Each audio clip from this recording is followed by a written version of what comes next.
Hello everyone, and welcome to the Trending in My Life podcast, episode 66. And this week I'm calling it Sunrise Vibes, because in recent days, maybe the last couple of weeks or more, I've been kind of leaning towards negative thoughts and being a bit glum and down because of things that have been happening.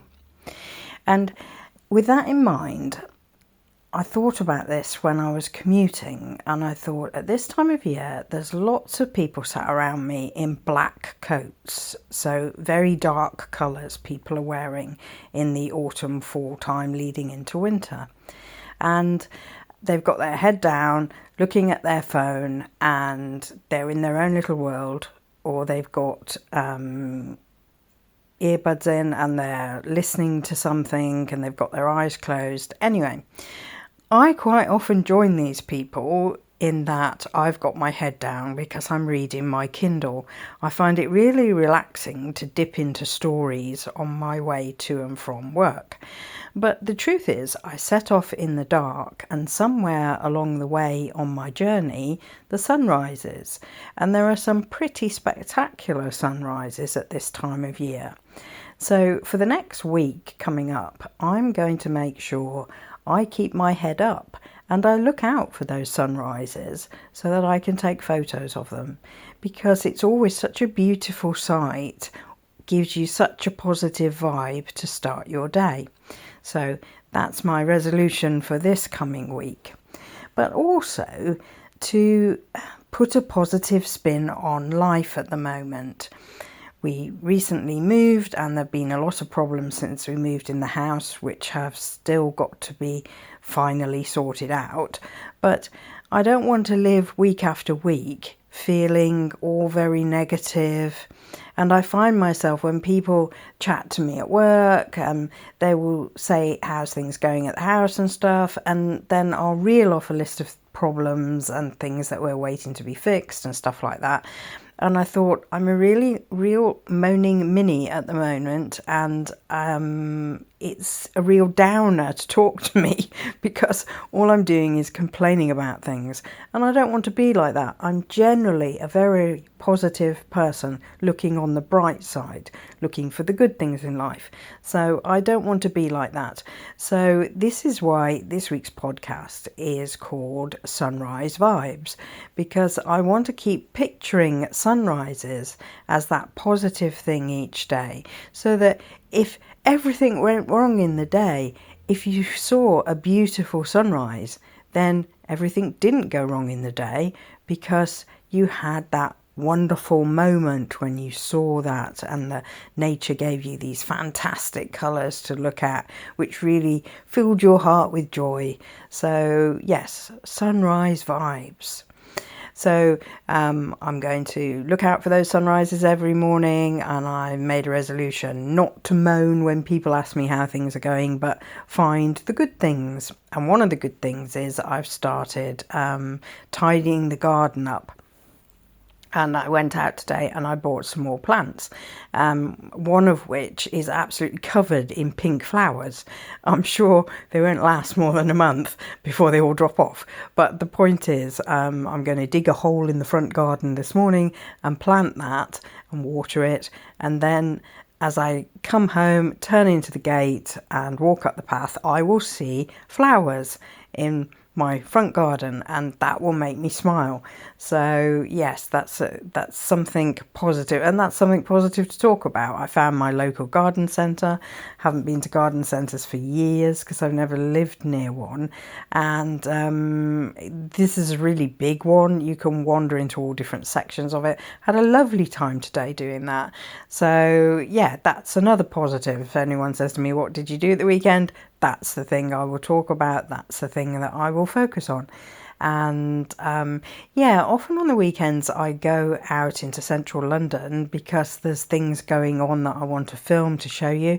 But this week, when I sort of Googled what was on Saturday, there really wasn't anything that struck me as something I'd like to go to, and if I like to go to it, then I can talk about it with the enthusiasm when I film the video. Not a lot of point in going to something that I don't really want to be there, because it will come across in how I talk about it. So yeah, it was sort of a very low-key, chilled weekend, but at the same time I got to do something that I haven't done in years. So yes, and I like gardening a lot, but I don't usually do much of it at this time of year. But the weather has gone from very showery to sort of cold first thing, and then warms up quite a lot by lunchtime in the afternoon. So I noticed yesterday I planted 5 bulbs, and the ground is really hard. It's really hard to dig a hole in it. So I'll water where I want to plant the things this afternoon so that it can soften it up a bit. The front garden has got sort of edge borders, and the one right next to the front wall is actually where the bins are kept. So anything you plant there is just going to be flattened by the bins. And our local council like you to keep those right next to the wall so that they can just reach over the wall and pick them up to take them once a week, so that they don't have to come in your pathway or they don't have to look for them. They're all in a spot where they can just reach and take them. Every council is different. There are some councils that insist you put bins outside your front gate on a footpath. I'm glad it's the way it is here, because the footpath isn't very wide, and you know, if there were mums with buggies taking children to nursery or anything, they wouldn't be able to get past a load of bins. So yeah, I'm quite glad it is the way it is here. Yeah, the weather has been kind to us, I think, after so much rain and showers. I mean, I have to really wrap up. I've had gloves on and a hoodie up and stuff to get to the station in the morning, because I'm setting off at 5:30. But yeah, by the time I get to the other end of my journey, I can usually take my gloves off, and sometimes have my hoodie down. It depends on the wind, but yeah, during the day we're not seeing hardly any rain at all.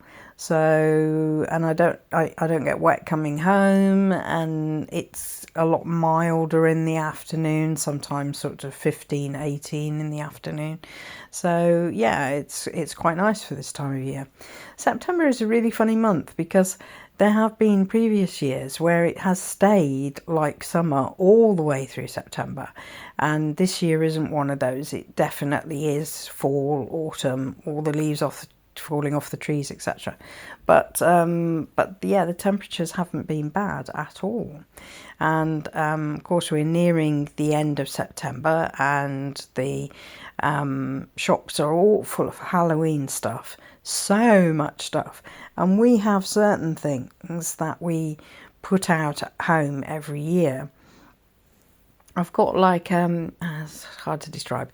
It's a pumpkin made out of like little branches, treed, twiggy things, and it's got tiny little lights threaded through it, and I usually stand that like on the fireplace, something like that. That's what I'm looking at the moment.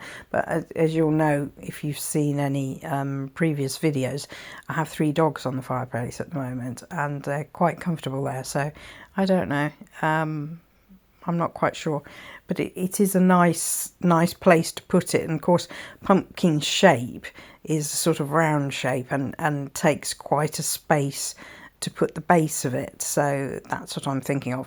We also have a Beanie Baby pumpkin, only it's not a baby, it's quite big, and we've had that for absolutely years and years and years, but it stayed in good condition because of course you only get it out once a year. So that's quite fun, because it has little arms and legs that are quite floppy, and you can arrange so you can sit it with its legs crossed, or its arms in the air and stuff like that. So we mess around with that over the course of Halloween decorations being up. When I look around the living room, it does lend itself to decorate for different times of the year, for different celebrations. So that's very good. It's got a fireplace with like a fire guard over it and sort of fake logs and a grate behind it, but it's all screwed on. It's not a working fireplace. It's just for show. Yeah, so I'm looking forward to doing that. What else have we got for Halloween? I'm trying to think. I think we have a one of those bobblehead things. What is it? Is it a scarecrow? I think it's a scarecrow with a pumpkin head. Although I have to say I haven't come across it unpacking. I've come across the two big pumpkins to unpack. I don't know what to do about actual trick-or-treaters here. We were talking about whether to put any decorations outside. It all depends. If I go and buy a pumpkin and carve it out and put it on the doorstep, then I will get candy for Halloween to do that. Bearing in mind, from what the neighbours have said, a lot of people who lived around here are sort of retired. There might not be trick-or-treaters coming around here. But we should know by sort of the second week of October, because people who go trick-or-treating tend to decorate the outside of their houses. So as I walk home from the station in the evenings, I should see if there are lots of houses decorated, then I will know that it's something people do in this neighbourhood. The previous neighbourhood we lived in, there was a lot around us that did that, and yet when I bought candy there wasn't anybody knocking on the door. And in that area there was sort of Halloween trails amongst the local shops, and especially small children would get a little map and they'd walk around about four o'clock in the evening with their parents, and they'd go into these shops and they'd have candy ready to give the children at the shops, which I guess is a much safer thing with small children, not knocking on strangers' doors kind of thing. It's one of those things, isn't it, that you tell little children not to speak to strangers and stuff, and then if you have an occasion like this and you're dragging them up to strangers' front doors and knocking on it, they probably think it's confusing. So yeah, and often schools will do like a fancy dress, not a competition, but maybe a parade where around the classes where the children will come in a fancy dress costume, in a Halloween costume, for the day the school day that's nearest Halloween, to wear at school. So those that don't actually go out trick-or-treating will have had the opportunity to dress up. So yeah, that's the next sort of event in the calendar that affects the home decor. And after that, for us, very soon after that, we have Thanksgiving, and then Christmas is just around the corner. I have to say, you know, the shops have had Halloween decorations in since August this year. It was very early start, but there is what strikes me is there is a huge amount of decorations. I mean, it's gradually grown over the years into something major, and of course London is very international, so you have lots of people from different countries that will be used to celebrating Halloween and will be into Halloween parties and stuff like that. So I guess that's why it's grown and grown over here. And yes, I'm sure I will do some short or video nearer the time showing things like that. I was looking at my previous content and my more recent content, and one thing that I used to do a lot of was I always did some cooking each week. And I have to say, apart from the fact that we've had issues with the kitchen is very small, so it doesn't particularly lend itself to spending a lot of time in there. But as we go up towards Christmas, I would definitely like to do some at least snacky type things that I can put online. But yes, I used to do a cooking video every week, and they're in my content way back when, probably about a year ago actually. So that's it for now. Please like, comment, subscribe, share with a friend, and come back next time. Bye for now.